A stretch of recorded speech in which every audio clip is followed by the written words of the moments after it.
Speaking of, let's move on to episode Yes. 4. I'm going to say it.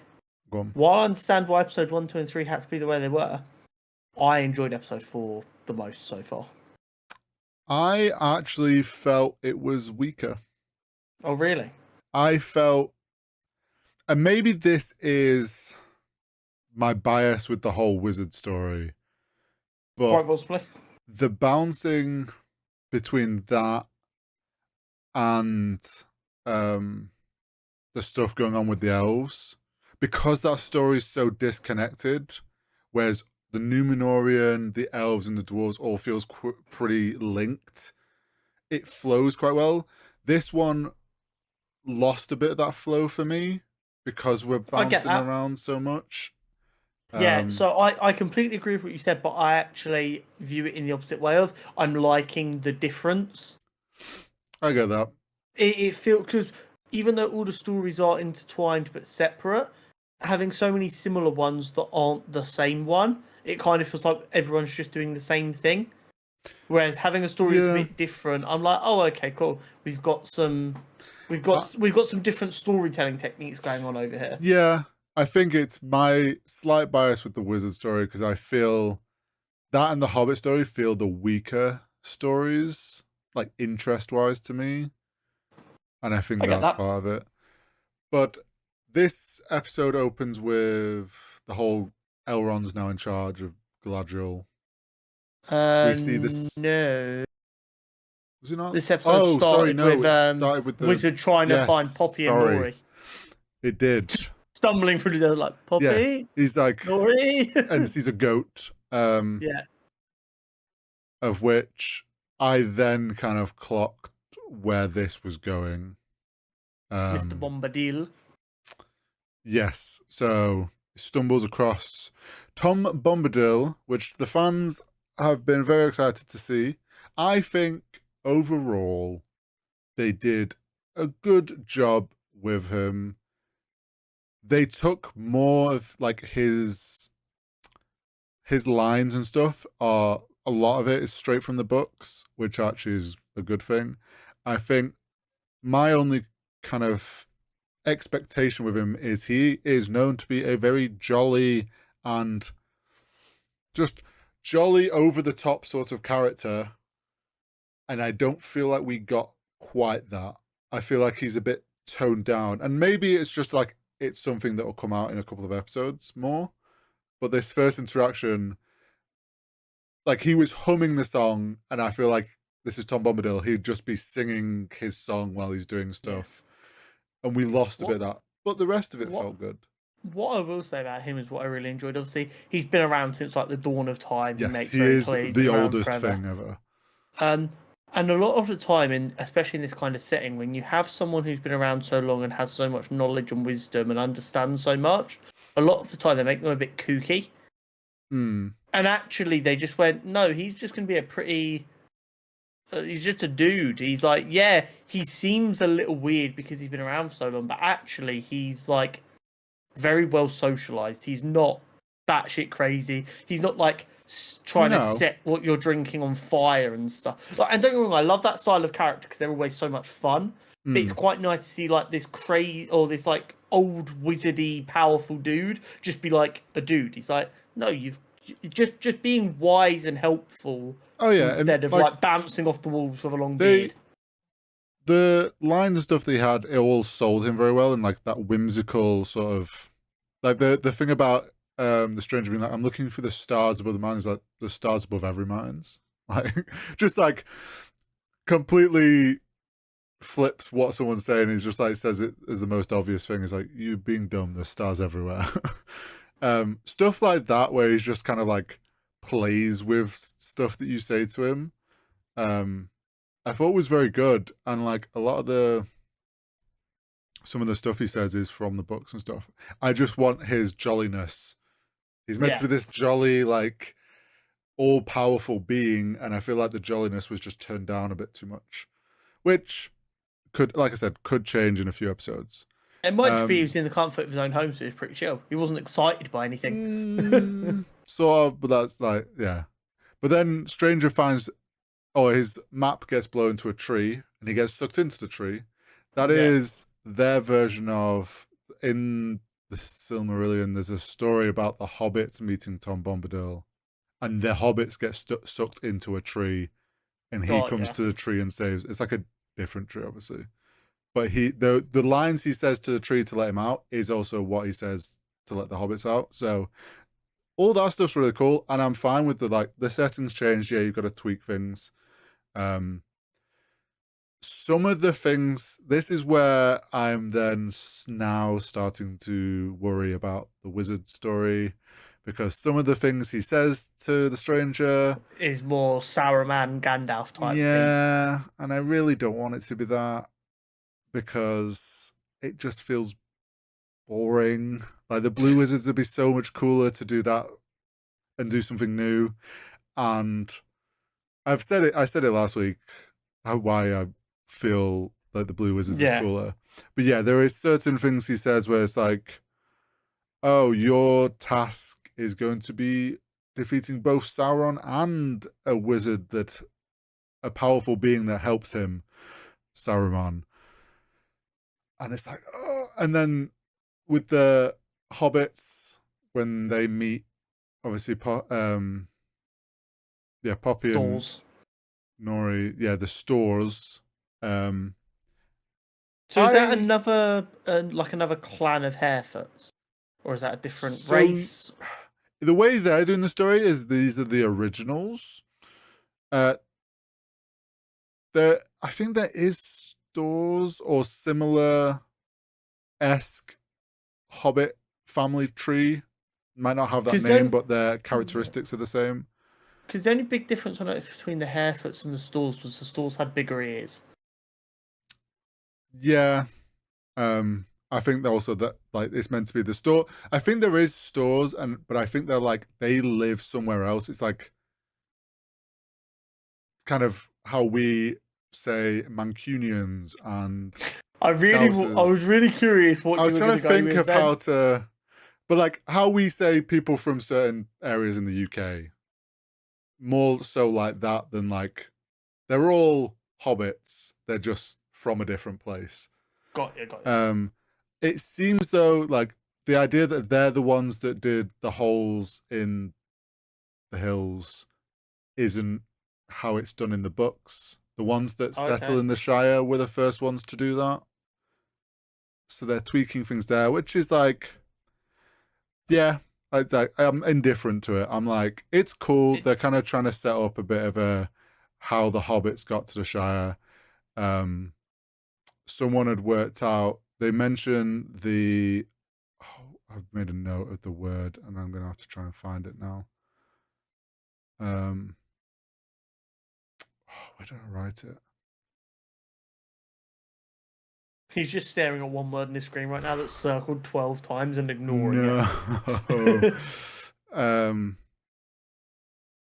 Oh, no, that's not it. That's about the other thing. Suzat, the Suzat. There we go. I found the word. Okay, cool. They mentioned the Suzat was like what the ancient hobbit that went off on a journey was looking for.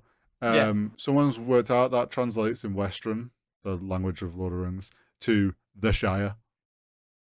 Okay. So it is very much this was a hobbit that left to go find the Shire. Obviously, quite clearly does. We know that. Which I'm fine with this, but this is where I get to like why I think the Hobbit story is a bit less interesting than all the other stuff going on, because it's like, okay, we know where their story's going now. They're obviously going to end finding the Shire and tell the stores, and then the Okay. Shire is born. Counterpoint. Okay. We kind of know where all the stories are going. At Yes. least the hobbits are cool. The elves are dick. The dwarves are arrogant. Humans are boring. Hobbits. Yes, but I think there's more up and downs with all the other stories. This I don't see how there's going to be much other than they eventually leave this place, find their others. They remind them of the story to go find the Suzat. They then find the Suzat, and the Shire is born. I'm like, don't get me wrong, it's still cool, and I'm glad that they're tying it all in. It's just the other stuff's more interesting to me. But if we know anything about hobbits, eventually the hobbits will come across each of the other plot lines and save the main character of that plot line from certain death by killing God. Possibly. Possibly. Also, leaning into the Gandalf theory now is like when the hobbits are talking, they say Grand Elf. And I'm like, that's very similar to Gandalf. Pretty sure Gandalf's name means wizard elf. Got ya. So I really, and it's part of my reason for disliking it as well is if this is Gandalf and Saruman, why are we still just dancing around it? Yeah, so here's my counterpoint to give you a little bit more copium. Hmm. If it's going to be as simple as Saruman and Gandalf, they've made it so painfully obvious now that maybe it's a double bluff. Maybe. I hope so, and my copium will hope so. Because maybe at this point, these are the blue wizards and they kind of fail at being Saruman and Gandalf. Possibly. So they end up destroying each other. So then, I don't know what they call God in this world, sends down 2 more wizards to try again. And then we get Saruman and Gandalf. Maybe. And that's the copium that I will hold on to. Because, like we said, like it's at the point now where they're dancing around this and making it so obvious. I'm kind of like, just give us the name so we can stop having characters go evil wizard, stranger, and not actually refer it. Like, you can't tell me that the hobbits and other, like Tom Bombadil and the people in that area don't know what this evil wizard is referred to other than evil wizard. Like, everything has a name in Lord of the Rings. Even if it's like an elven name, they would know that. Yeah. So I'm like, you're just dancing around these names for the sake of it, and it's like either give them to us and rip the band-aid off, than this like long build up to, oh my god, his name's Gandalf. Yeah, that's my rant of the episode. So I think the best plot line of this episode was the Elrond Galadriel trying to get to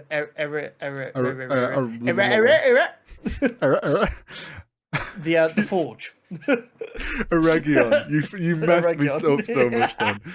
Yes, trying to get to Eregion. So they come across like this bridge, which is like the main way there. Destroyed and by it's lightning. been destroyed. Yeah, how convenient. And they're like, we could either go the really safe way, and that'll take 2 extra weeks, or we can go through like really dark and creepy forest.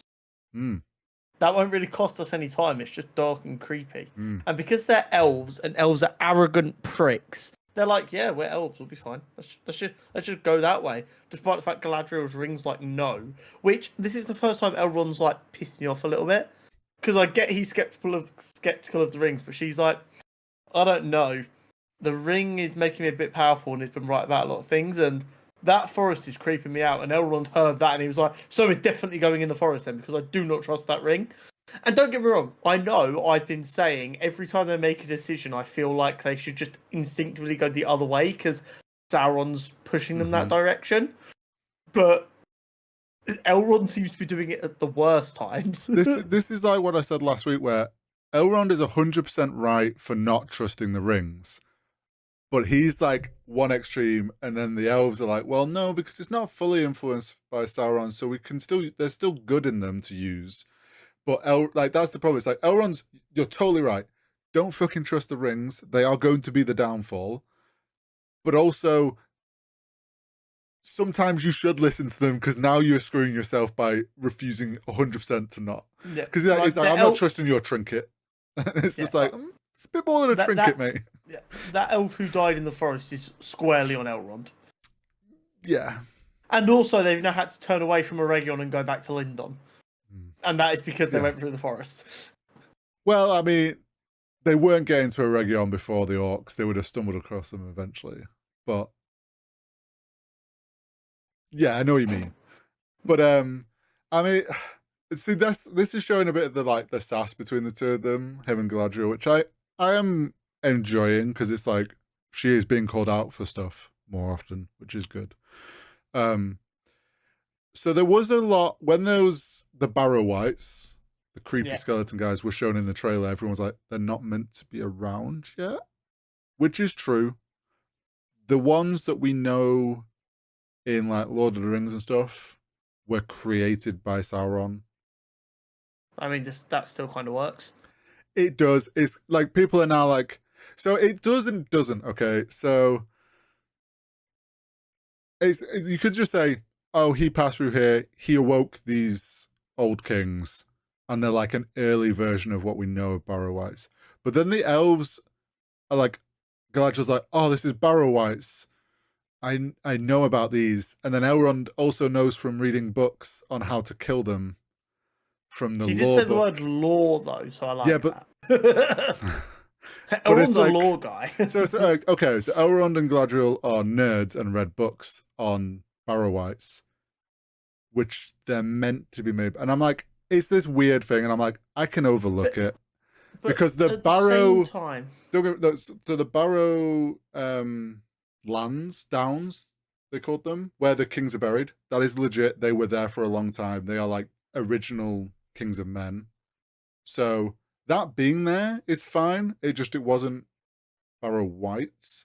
But here's the fun fact, because Lord of the Rings nerds love to translate things. That place is called Tiryn Gothrad, is what they refer to it as. Do you want to know what that translates to? go on, you will die here. Burial mound of wraiths or spirit of the dead. Nice. So it's almost like they should have known that there was going to be scary ghost things there. That's class. On the flip side, like, and like, I mean, I'm enjoying the show, so I will Oh, play yeah. devil's advocate defender at all times, just because someone needs to. You could also just argue Sauron hasn't really like created monsters and undead. Why would he go out of his way to come up with this new kind of monster when he could just learn how to make monsters that no one's made for a long time? So you could just argue, like, yeah, they became a bigger problem when Sauron was in control. Doesn't mean he's not been learning. So my thing is like, if I could be wrong here, but the ones that he makes are are from the kings that had the rings, if I remember correctly. So it's like that's why he created those ones, and it also could just be that he awoke them. Like this could just be there's a lot of evil things awaking, and he's disturbed them. Like there's a few reasons you can just play with. Overall, I don't think it's a big issue in the grand scheme of things. Also, they looked sick as fuck. Like the VFX for them was so well done and so creepy. And the whole fight scene was very cool. Oh yeah. So Jenna's not been watching Ring of Powers with me. She has not got any real interest in Lord of the Rings. She's never watched it before. We will be rectifying that shortly because we're buying the extended edition box sets. I have it. Yeah, we're getting the Blu-ray one. It's like 35 quid a HMV for like 12 hours of film. I'm like, you know what? I am pretty sure I spent like 60 odd quid when I got it on Blu-ray many years ago. Pain. But even she saw them like spawning and she was like, oh, they're creepy and horrible. I was like, yes, there were spiders last episode, and she was like, oh, I prefer these. But yeah, I think the design on them was really cool. Yeah, they did a great job with them. The costume and set design in general this season is a whole new level to what we saw last season. We also, while the elves are doing this, we've got the Isildur and Arondir. Isildur's boasting around to this female that he's now loving or fawning over. It's like, oh, this is an aqueduct, don't you know? We have water in our homes back home. Like this is we use this to wash our feet, like, sort of thing. Clearly trying to be like that guy that like, oh, I've got a Lamborghini. Like I'm so rich and cool.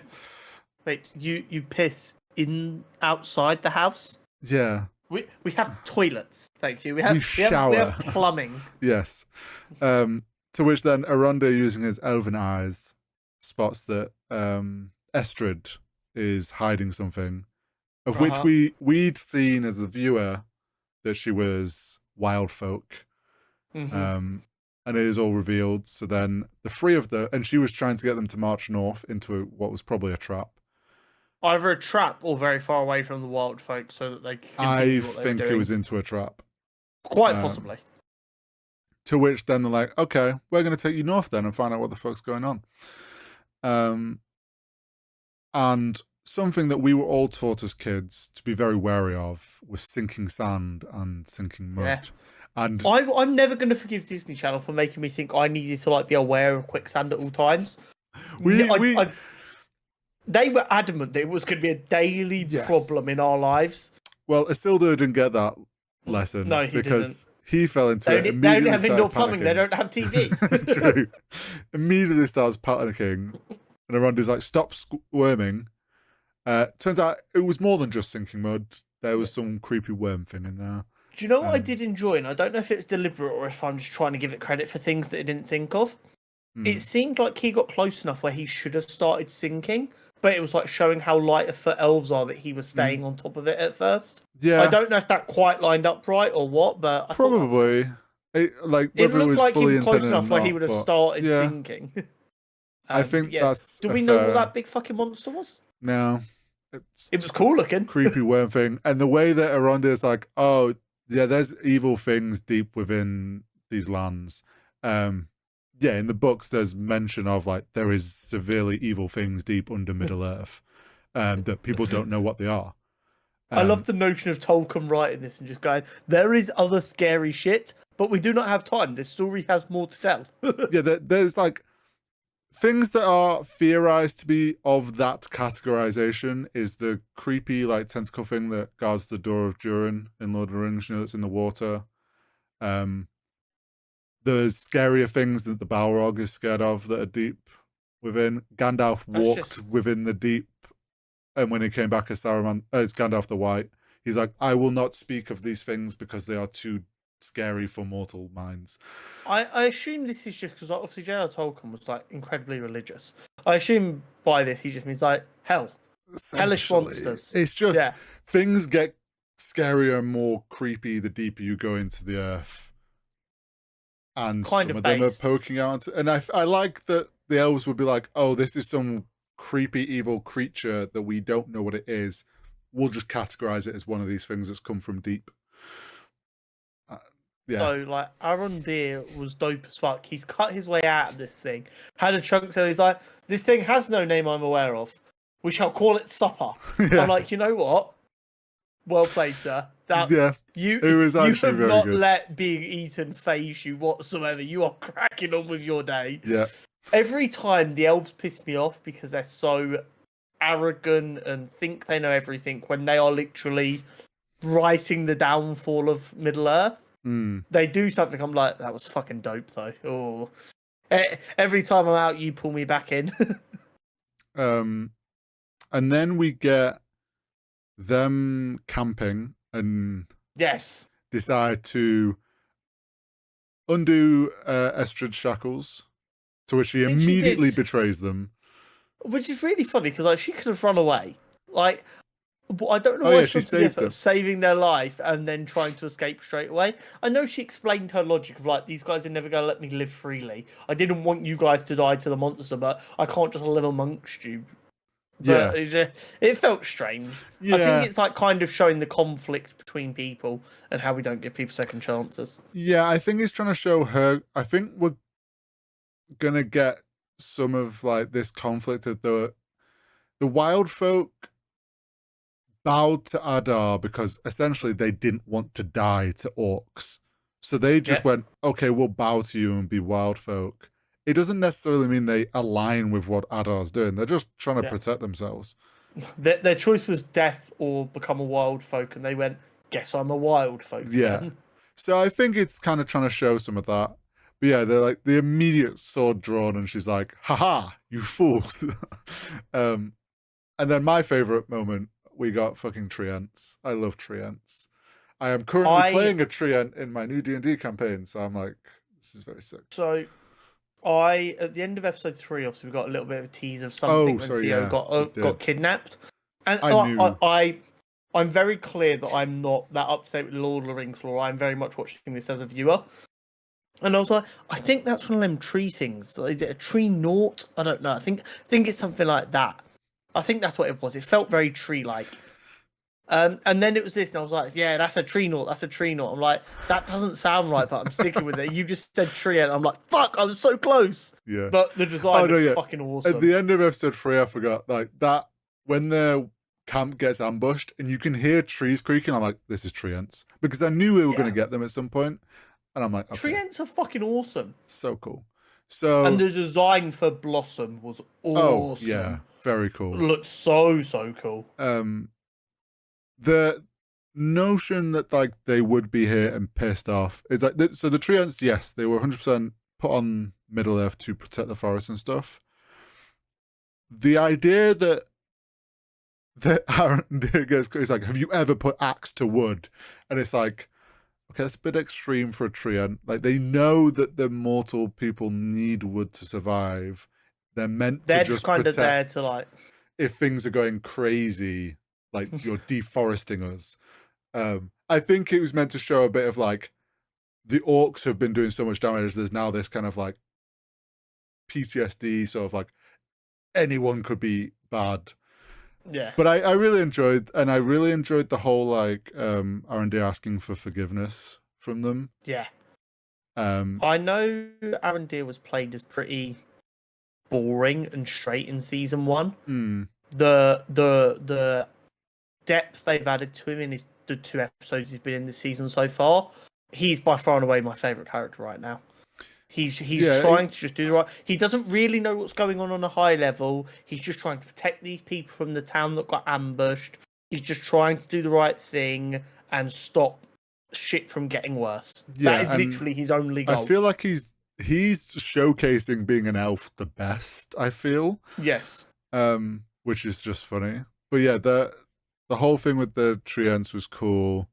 I liked how they kind of, to make sense of it, they're like, oh, they had traveled, which is by Lord of the Rings lore, like pretty accurate, that they wouldn't have actually been in these areas. So the idea that they've had to travel because they've known shit's going on. They heard such great like cries through everything. They were like, shit, we are needed. So that was very cool. And then we get the elves spotting the army of orcs. Yes. And then one of them getting hit by a rogue arrow. I used to be an adventurer like you till I took an arrow to the chest. Do you know what that is? Orcs rolled a nat 1 on their attack on the horse. Elf rolled nat 20 on stealth, but nat 1 on dex save. So got hit by arrow unknowingly to the orcs. Now, am I crazy? And tell me if I'm crazy. I don't know if like this one I'm on when my brain's just failing me because of a long day. Is that the same scene from Bayek the horse, like from episode 3? No, different. No? Beric he'd walked through the village that had burnt down and was on the edge of it. Okay. This is just... in my head, I was like, okay, creepy forest. It might be this. I know there are so many creepy forests, but this is like the best creepy forest. And I didn't know if they were just trying to like give us a timeline of these different stories to show what was going on. And they're like, oh, you remember the horse being attacked? That was happening over there. And when they missed, they hit the fucking elf. In my head, I was like, otherwise, I'm like, why would they just be a random horse? That's what was confusing me. You've got to remember, like, they're on Mordor near sort of Gondor side. And obviously Gondor has all the wild horses running in the field and stuff. I think it's meant to be like, we've seen the orcs have been killing horses for food. And Middle Earth has a lot of wild horses. I think it's just kind of like them hunting. Lord of the Rings loves horses as a motif, so anywhere they can, they'll chuck a horse in. I mean, horses are just such impressive animals. You just look at them like you're terrifying but majestic. So this leads to a bit that I was like, it's the only other thing. This is another reason this episode was a bit weak for me. Okay. Galadriel with the ring doing the weird healing thing. Was that not just healing hands? Sorry, wrong fantasy world. In terms of what the rings can do is pretty far-fetched.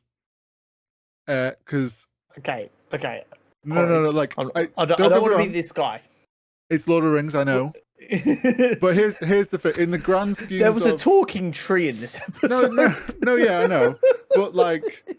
to stay within the mechanics of what these rings are meant to be able to do, think to the Lord of the Rings films. When Frodo was stabbed, and Elrond has one of those rings. And it took... he's seen this happen 200 years ago and just went, fuck that hobbit. Yeah. Do you see what I mean, though? Like, by terms of this, he has the power to heal Frodo instantly. Okay, but elves are old. He could have forgotten. Fuck. Like, out of this is the first. I'm all for how they've done the rings and all that. It doesn't bother me too much. But like this idea that she just like insta healed him and he's perfectly back to health, all from this ring. I was like, okay, you kind of. It's like the issues people are starting to have with Star Wars, where everyone has force healing suddenly. And it's like, okay, yeah, like it's cool if you do it on rare occasions, but just giving her force, power healing for the sake of it. Counterpoint. Okay. What if in a later episode we see that as a result of that, something's gone terribly wrong? And that's why he's like, no, you can't use that. Because when Sauron comes to power, that elf she healed just becomes like completely Sauron's bitch. If they do that, I'll allow it, but I don't think they're smart enough to do that. Okay, right, so I'm giving you an out here. Move. It's just it's these small things this episode which kind of I'm very lenient on what I know of the law, and I understand they're gonna stray away. It's TV, it's gonna be different. But it's like things like that where it's like you didn't need to do it that way. Like, why you didn't have to use the ring there. We know we've already got the precedent that elves can resist poison better. So it's like you could have played off that he wouldn't die because he's an elf, but just let the nameless elf die. I'm not being funny. You didn't go to the effort of giving the dude a name. I assumed he was going to die anyway. Yeah. The only way I'd been more confident he was going to die is if he was in a red Star Trek uniform. Now that is a deep cut nerd take. But yeah, do you know what I mean? Though? To be fair, let the fucker die. Right after that, we got a very sick fight scene from Galadriel. Yes. I also really liked. She gave the ring to Elrond, and I really like how one of the elves was like, "She's done that to save us," and he's like, "No, he did it. She did it to save the ring." Elrond is so fucking annoyed with these rings. Do you know what it's giving? It's giving like when you and your friends all get like a matching thing, and one friend wasn't interested, and they're like, "Them fucking necklaces, you fucking weirdos." They all got matching tattoos. It's so weird. Yeah. He's like, no, she didn't do it to save us. She just wanted to save the fucking ring. It's like, well, it could be both. Oh yeah, this thing. It's most likely both. But we got a very cool. But Elrond is my boy, so I'm always gonna back him. Like the fight scene from Galadriel, very cool. The really idea, cool. I know people get annoyed. It's like, why does the enemy only attack one at a time? If you just saw some elf fuck up a load of your guys and then grabs a chain and just starts like ripping them, you're going to be like, pause a sec. This is not just some elf we can easily kill. But also, like, I know orcs might be an excuse to this. But as a general rule, when like this happens in film and TV, the rule is normally, well, you don't want to risk hitting or killing another one of your guys. So like, if you've got some people charging her with swords and you've got a bow and arrow, you're like, I don't really have a clean shot, so I'm not going to shoot my friend in the back of her head. I get orcs might not give as much of a fuck, but like that's a general rule of thumb for everything like that. Oh yeah, it's just it's like she was being badass enough that even an orc's going to be like, hold on a second. And then she gets also aren't known for their intelligence. No. And then she gets captured by Adar. And that's where the episode ended. It did indeed. Which, and I've said like this was the weakest one for me, in my opinion. Purely there's like a few things that strayed too awkwardly away from things, and it felt a bit more over the place. But don't get me wrong. I think that's a really good example of where the show's at, though, because someone like you who cares about the law more than the average person, this felt like a weaker episode. There are a couple of bits that irked you a little Yeah. bit. Whereas me, someone who doesn't care about the lore as much, can't remember much of the lore, and is just watching it as a experience, Hmm. I'm a bit more like, this was actually a stronger episode. We got some cool fights. We got some new characters. The stories are really getting going now. Um, so it's depending on what their goal with this is. If their goal is to just make Lord of the Rings fans happy, Hmm. they're failing. If their goal is to maybe drum up some new fans, Well, yeah. I think that's going to work. I think here's the thing. It's like I think their audience realistically and people people hating this need to realize this is not a show for the book purists. Like the people that love the Lord of the Rings books and all of Tolkien's books. Sorry, but this is not gonna be a show that's gonna please you. One, it's hard to adapt books into TV, especially in that set, like in a fantasy world where like things are spread out really far and there's a lot of history that you're condensing down. Like things are going to change. Also, they don't have the rights to the Silmarillion. They're working with what they can, which means again things that unfortunately are going to be tweaked, and you can take that up with the Tolkien estate, or we get no show. For fans that like Lord of the Rings as a setting, like me, and know some lore, like I'm enjoying it overall, and I'm just happy to be in Middle Earth. And then for fans like you who don't really know the lore but like Lord of the Rings, or don't are like sort of impartial to it, hopefully they're enjoying it, and it's just a Yeah, good fantasy show. yeah, exactly. Overall, I think so far it's better than season one. Oh yeah, I would agree Um, there. And don't get me wrong, part of that might be that I've ingested more fantasy style content since Mm, season one, which now means I feel less lost because possibly. I understand the rules of fantasy setting a little bit better. So like stuff that before I'm like, wait, have I missed something here? I'm like, oh no, this is what's happened because we're in a fantasy world. Mm. But I'm really enjoying it. It's good to be back. Yeah, and I'm just still hoping it's Blue Wizards. I'm gonna huff on that copium. Um, and I'd like Tom Bombadil to get a bit more Tom Bombadil esque in his jolliness. Um, let him kind of hopefully they've let him run with it a bit, and then yeah, I'm intrigued to see how all the Numenor shit goes down and all the rings. I want more dwarves. They best give us. I want to see all the dwarves. Let me see them I've got a all. feeling over the next few episodes, the Numenorians are going to make us embarrassed to be human Yeah, with some of their I poor think we're decision making. gonna see some of the downfall of them. But yeah, overall, pretty good. I'm still enjoying it, and I look forward to next week. Yeah, absolutely.